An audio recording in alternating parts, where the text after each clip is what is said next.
सप्तमी की पौराणिक कथा, राजा यशोवती और एक दिव्य रहस्य।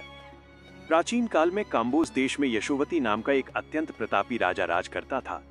राजा के पास सब कुछ था, धन, वैभव और एक विशाल सेना। लेकिन जैसे जैसे उसकी उम्र बढ़ी, वो एक भयानक और असाध्य बीमारी, कुष्ठ रोग की चपेट में आ गया। बड़े बड़े वैद्यों ने हार मान ली, पर राजा की पीड़ा कम नहीं हुई।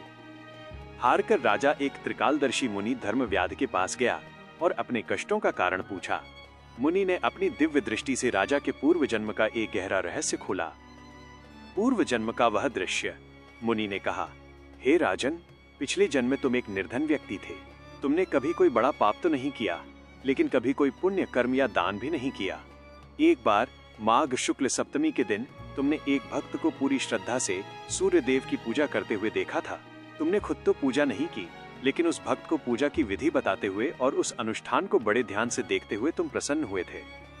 मुनि ने आगे बताया, उस देखने मात्र के पुण्य से तुम इस जन्म में राजा बने, लेकिन चूंकि तुमने स्वयं कोई व्रत या दान नहीं किया था, इसलिए तुम्हारा शरीर रोगों से घिर गया।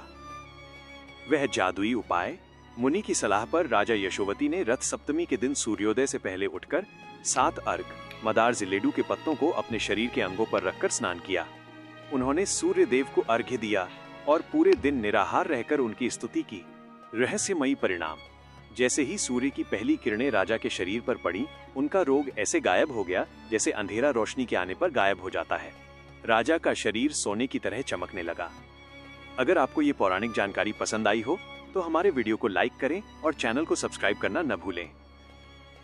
रथ सप्तमी के पीछे का विज्ञान और माना जाता है कि इस दिन सूर्य का रथ 7 घोड़ों, जो रोशनी के 7 रंगों का प्रतीक हैं, पर सवार होकर उत्तर दिशा की ओर मुड़ता है।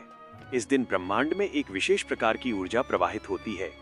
जो व्यक्ति इस दिन सूर्य की उपासना करता है, उसे आरोग्य, अच्छे स्वास्थ्य का वरदान मिलता है।